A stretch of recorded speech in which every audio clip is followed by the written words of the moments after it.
Hello, everybody. Today I'm speaking to Mr. Abdi Omar, and I thought it would be good to share his experiences with you. I connected with Abdi on Twitter because I kept seeing his little inspirational quotes that he was putting on Twitter, and I wanted to know more about him. And also, I deliver a module called Person, Environment, Occupation at university in occupational therapy. And I thought, do you know what? Abdi, as a case presentation of his life, would be a good feature for the assignment and enable my occupational therapy students to critically evaluate how occupational therapy could be involved with Abdi as well. I'm going to ask Abdi my first question, which is really for him to introduce himself. So over to you, Abdi. Let me know about you. Hello, Miss. First of all, thank you very much for having me today. I am 28 years old with a disability called cerebral palsy. To be specific, I have spastic cerebral palsy, but I never let it stop me from doing what I love in life. At age 4, I came from Somalia, because in any third war countries, if you have a disability, then you will feel the society is against you, and you have no hope for the future. I will be honest with you for a minute. If I stayed in Somalia, I won't live because I would survive every day. I am talking about two things. The first and important thing, my health. I am sure like I will die. I won't see 18, forget 28, because I needed a lot of medical treatments, including operation, to release my hamstrings because they were very tight. And I can't eat like people because I need my food to be mashed up. I needed a boost because I couldn't eat a lot. So I got Insure Plus. My friend in Somalia, getting Insure Plus is rare, but if you find it, then it is very expensive. I needed 3 a day, so it would have been very difficult. The second thing is, I won't have a voice and education to discover who I am. Being independent would have been a dream, and getting a job would have been a fantasy. This made me so grateful to my parents because they gave up their lives so I could have won. Today, I run my own business. For 9 years, I am a motivational speaker. I travel around the UK giving training to professionals about working with people with disability. I am also a student at London Metropolitan University, and I study counselling and coaching. If you must know one thing about me, that would be, physically I am limited, but mentally I am limitless. This allows me to do the impossible. Question 2. Please, could you tell us how you go about your daily chores for looking after yourself, for looking after your home, and to be able to carry on with your work duties? Well, every day I have to rely on people to help me with anything physical. Nowadays I accepted it, but when I was young, I hated my disability. If I can give you an example, let's say I had a bad heartburn, and there is medicine and water in front of me. I can't get them. This got me very badly. What made it worse? Every time I was on the playground while I was in primary, I felt like I was stuck in my wheelchair, and I saw the children running around and playing football. It was eating me inside. I remember some nights crying because I couldn't handle it. When I got older, I discovered that I have a lot of abilities. My friend, I feel blessed by Allah, because throughout my life, he always keeps sending people who push me, and they see my abilities, not my disability. Every day I use my device called Accent 1400 like a person who needs their glasses. I am serious. Without it, I feel something missing. This is my life. I do everything with it. Search the internet, posting videos and tweet. Finally sending emails. Sending emails is like for me calling. You might be wondering, Abdi, what is the silver dot on my face? Good question. It is like a computer mouse, because I can't fully control my hands. I am very lucky to say that I worked for a few special schools around London. 10 years before when I started doing motivational videos on YouTube. I never thought for a second I could speak in front of 200 students without disability. But now I do it every year. Working for myself, it means to me everything, because I can control my future and do things my way. Having a power wheelchair, for me, is I have some independence. I use it with my head as well. Can I ask a bit more on from question 2, if I'm allowed? Do you still have people helping you, and what do they help you with? To be honest with you, I need help 24/7 because everything physical is very difficult to do for me. Thank you for clarifying that.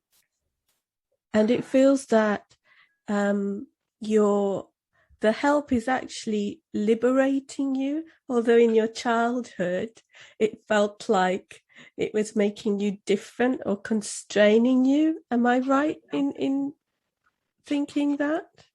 Absolutely, and now I see my disability as my strongest motivation.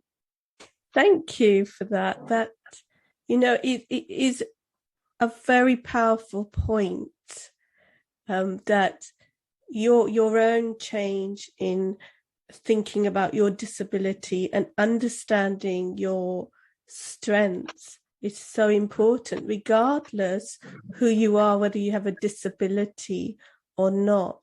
It's just that as a human being, we all have aspirations, and you seem to be. Add something? Yes. You have two options if you are disabled. First one is you can feel sorry for yourself and give up, or accept your disability and be an inspiration. I definitely can see that from you. My third question, Abdi, what legislation supports you and guides you in your everyday? I will keep it real with you. When you reach 18, the government stop following up with you. It is like they said, we helped you to be adult and now you can live or survive. We did our job. Don't get me wrong. If you have a serious disability, then they will help you always. But in my case, I must fight for everything that I have. Despite they know I have disability, I am very lucky that I know who I need to contact. Adult services is absolutely rubbish. If I contact them, then I need to keep contacting them because they forget about me. Sometimes they try to play me around by telling me to contact different departments. And I just want to ask from that, how has that process been during the pandemic? Stressful because you need help and they are not doing their job. And how have you kept going knowing that it's been stressful? I believe every problem has a solution and I will find a way to get what I need. I am lucky because I have family who help me. I am not scared to reach out to people. The government needs to be more thoughtful. Yeah, I agree with you. Definitely agree with you. And talking about the government, I'll move on to question 4, which is a nice segue you let me have with that last comment of yours. Thank you very much. So what state organizations, and are there any other organizations that you receive support for your everyday? And could you explore for us what do they do for you for your everyday? To be honest, I don't have an organization that I contact every month about my life. I call the necessary people if something break only. But when I was young, then the government should follow up every month. But when I turned 18, then I feel that they left me. I am lucky because I have a lot of contacts that I can contact when I need something. But it is better than third world countries. I count my blessings. And thinking about the previous answer you gave as well, which leads on to my next question 5, is what has been good from the support that you've got, either from the state or that you've personally purchased? And thinking about improvements, I think you kind of mentioned a little bit about not following up is one of the things that might need improving. But is there anything else? And I guess you've mentioned sort of the contacting the services, it's not so responsive and it's delays. That was another thing you were looking at for improvements. But yeah, I'll let you elaborate on that. Thank you. I will love if the government could set up an organization for adults with disability that support them to understand what is their rights. I know some people who don't go nowhere because they are too old for college.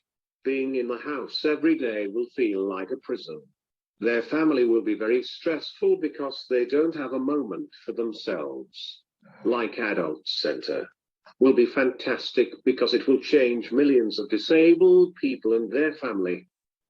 Adult Center, can you explain that a bit more? Because when you say Adult Center, I think of old people's day services where they congregate and have cups of tea and chat, but I don't think that would work for young people. A center that young people can socialize and learn from each other. Meeting new people will feel fantastic because it won't make you feel that you are not alone. Just imagine if you don't have brothers or sisters. You can't talk with your parents about everything because they might not understand. I would love it when I was younger. Plus, seeing people with disability, I believe that it will boost your confidence. Meeting new people is necessary in my view. Do you know what, Abdi? I'm much, much, much older than you. And in the 70s, when I was around in England, when there were the youth centres, after school clubs that were just readily available, there were people of different abilities that used to go there and different ethnicities. So even though at that time we did have the National Front, when you used to go to the youth centres, you used to meet, so many different people, and it kind of normalized difference, which was, I think, really important for societal health on a mental level and not just a physical level. I rest my case. Yeah, and it's all down to politics and money that they got closed down, that they got removed, that their worthiness was sidelined, and we need to bring them back. Unacceptable. I believe that it will make us closer as a nation. You see racism on the rise, and some people think people with disability shouldn't be out like everyone else.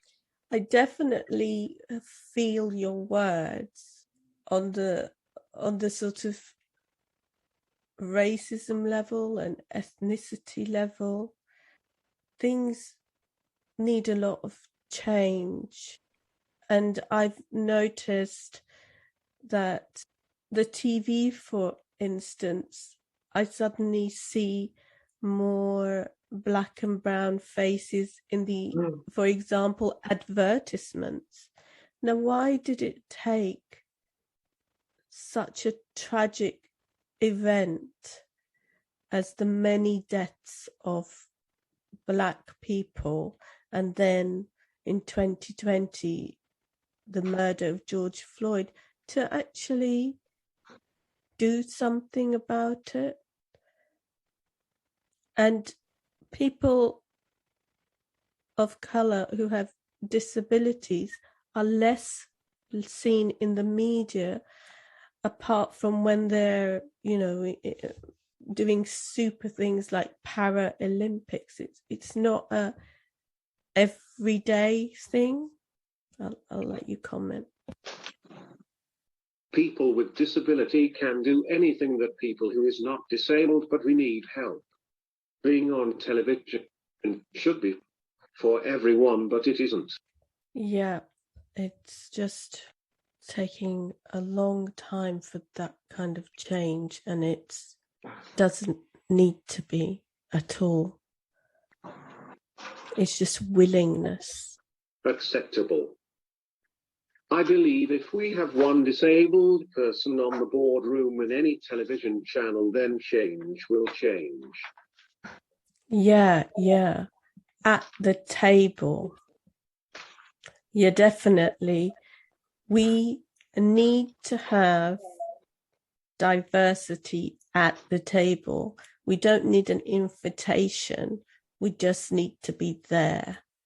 Definitely. That is a powerful thing to say, to have diversity, disabled people, of different ethnicities, white, black, brown, at the table, because they'll bring their differences, which will only create better innovation. Absolutely. Yeah, I know I'm taking you on a side discussion. Sorry. It's interesting just to have you to talk to. I love it. Thank you. I love it too. Appreciate, brother, appreciate.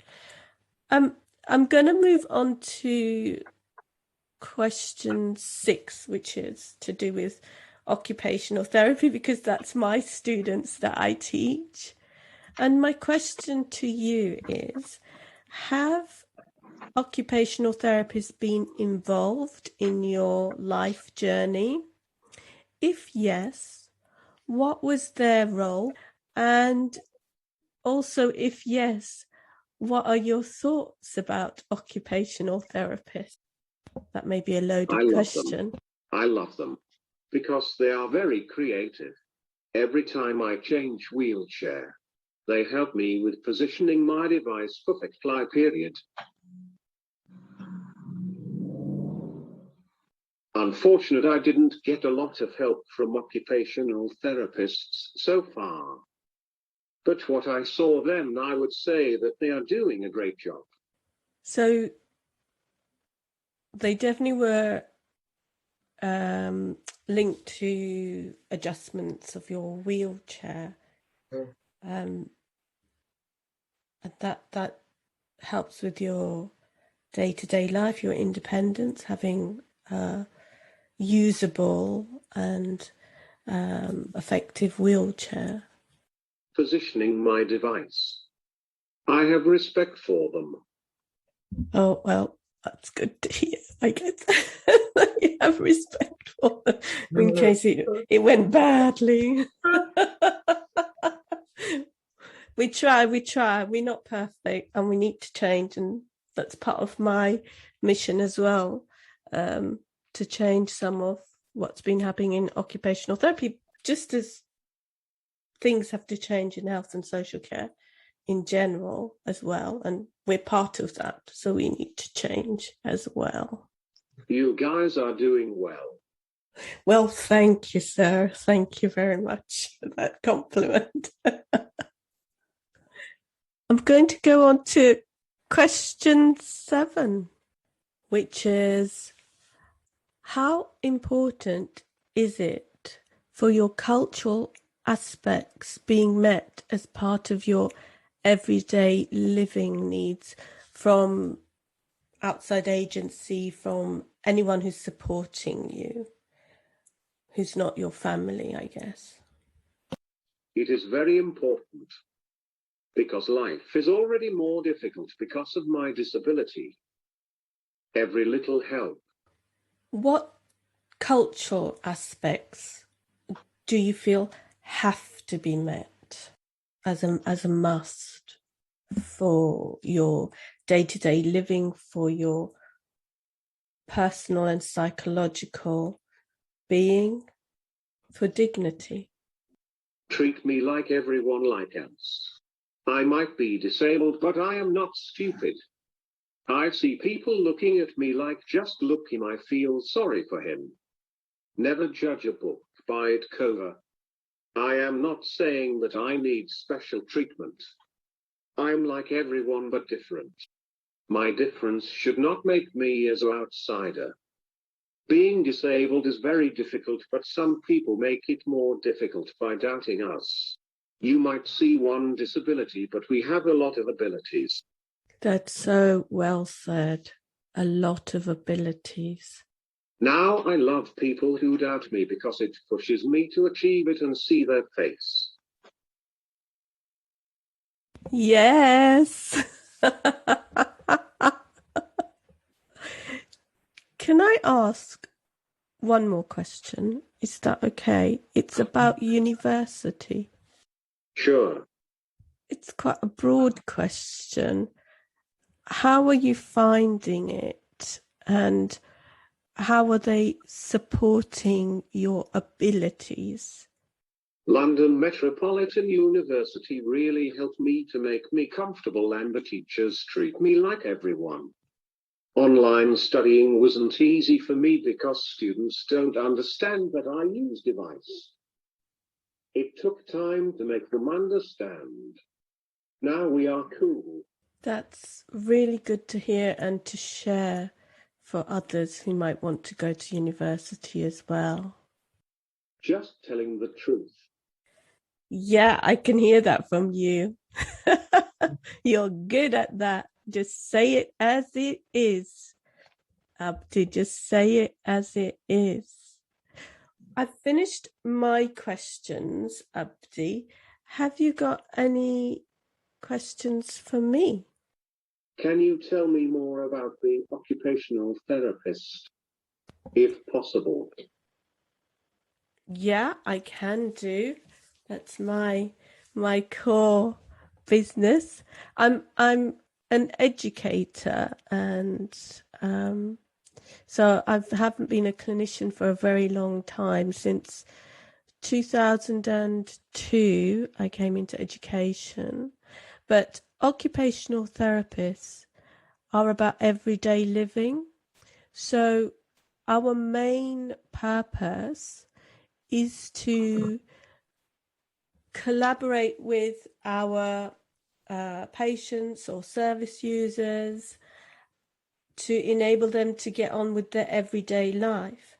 And the way we do that is to use everyday activity as a way to improve abilities, to maintain abilities, to identify where there needs to be a change, and not about changing the person, but changing the environment or the supports that will enable the person to continue. So our main, if you like, tool for treatment is everyday activity.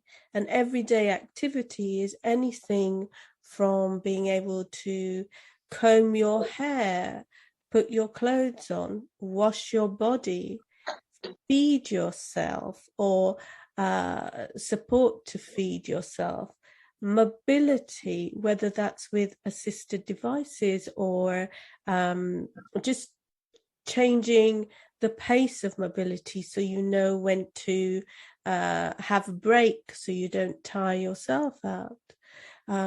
If you're working or in education, we would work with those organizations, if you're referred to us, to enable you to continue working or carrying on with education by collaborating with you and the organization and the occupational therapist to see what can be done to put in supports to enable the person to continue.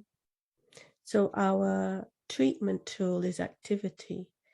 And I say that quite a lot because people say, well, what's the difference between you and physiotherapy or social work? Well, we're still a therapy. Therapy is about doing, about being able to do. But our treatment tool is we use your everyday chores, because what do human beings want to do in the end is to get on with their everyday lives, not just to be able to move or to speak or to have the money, but to use that all to get on with your everyday lives. And that's what we do. I hope that's helpful to explain. Finding equipments to be more independent, is that right? Part of it, yes. Part of it is finding equipment. Another part is maybe we'll make environmental changes, like we might find you funding to then be able to change your home environment. So for example, if someone is a wheelchair user and they're in a home environment that doesn't enable the wheelchair to move around in that environment, we will work with the architects to enable that environment to change. And the other way we work is with patients with mental health. So patients with mental health, we will look at, okay, what can we do to enable this person whose mental health has disrupted their ability to do their everyday activities? How can we work with them to then introduce them back into their daily routines? And by introducing them back to their daily routines, it will improve their motivation. It will enable them to manage their own mental health with supports in place. And then if they can manage their own routines, that there's potential then to do other things that they want to do, whether it might be to go to the gym or it might be to return to work. So because we are to do with everyday life, we can be in very different places doing very different things. So yes, one aspect is equipment, but that's not the whole thing. I found new respect for you guys. I think we're the only therapy that's dual trained in physical and mental health. And because of that, we can be anywhere and everywhere, from working in a hospital to working with GPs, to working with homeless organizations, to working with charities as well. For example, we've worked in some charities that are to do with farming and enabling adults with learning disabilities to grow skills in that area, to understand about work and routine and budgets, by working with the city farms that are around, some city farms, not all city farms, but city farm charities. So we can do so many different things and enable people to access their potential and to live the way they want to live, not the way that society wants them to live. Understood. Thank you very much for explaining. That was a good question. I like that question. So Abdi, I'm going to stop recording